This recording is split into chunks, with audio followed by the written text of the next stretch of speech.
മീനച്ചിലാറ് ഇടവപ്പാതി ആരംഭിച്ച് 2 ദിവസമായുള്ളൂ കലങ്ങി മറിഞ്ഞ് വന്നുകൊണ്ടിരിക്കുകയാണ്.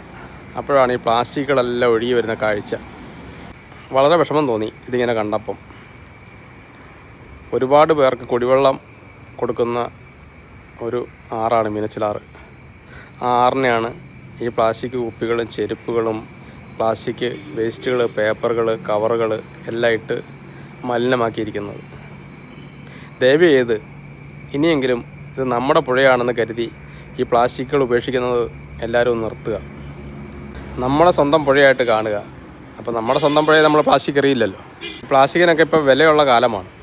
ഇത് എറിയാതെ ഇട്ട് കഴിഞ്ഞാൽ ഈ പ്ലാസ്റ്റിക് പെറുക്കുന്നവർ വേണേൽ പെറുക്കിക്കൊണ്ട് പൊക്കോളും.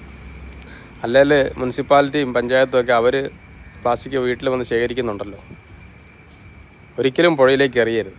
പുഴയുടെ തീരത്തും കൈവഴികളിലൊന്നും എറിയരുത്. അങ്ങനെ എറിയുന്നതൊക്കെയാണ് ഈ മഴ പെയ്യുമ്പോൾ നേരെ പുഴയിലേക്ക് വരുന്നത്.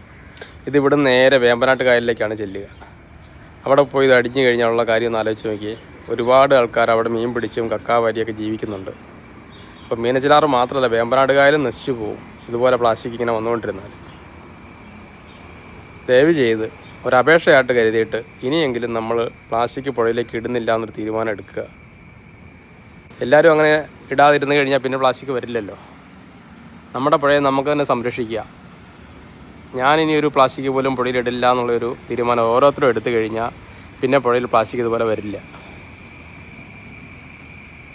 അടുത്ത മഴക്കാലത്തെങ്കിലും ഈ വീഡിയോ കാണുന്നവരെങ്കിലും പ്ലാസ്റ്റിക് ഇടാതിരുന്നിട്ടെങ്കിലും നമ്മുടെ പുഴയിലെ പ്ലാസ്റ്റിക് ഇല്ലാണ്ടാകട്ടെ.